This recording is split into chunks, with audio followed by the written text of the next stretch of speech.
rather derelict. Rather old. It's very spooky. You want to be careful that a giant monster doesn't leap out and gobble you up. Dick, do you really believe in ghosts? No. Why? Well, I was just thinking, maybe Coughing Cuthbert might not like us trying to find his treasure. Oh, he wouldn't mind. Are you sure? Of course I am. I'm not, Dick. What if Cuthbert's ghost comes after us? And what if Sidey-Bottom's got a gun?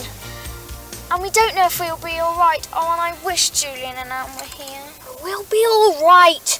After all, we are the famous five. Not without Julian and Anne, we're not. I know, but you still got me and Timmy, George. The road is long,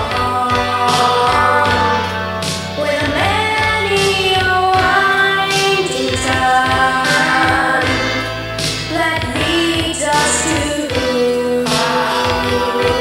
knows where.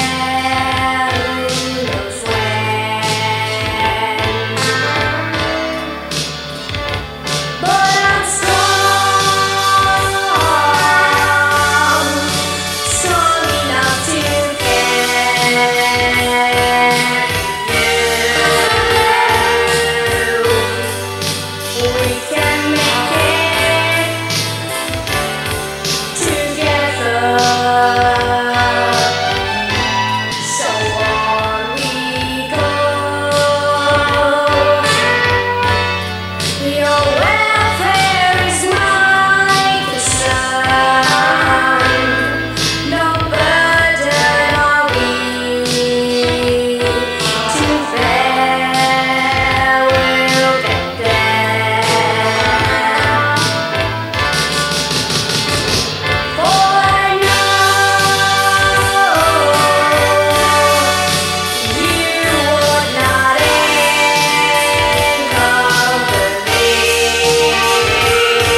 Thanks, Dick. Now I know Timmy and I won't scare that easily. Come on, George.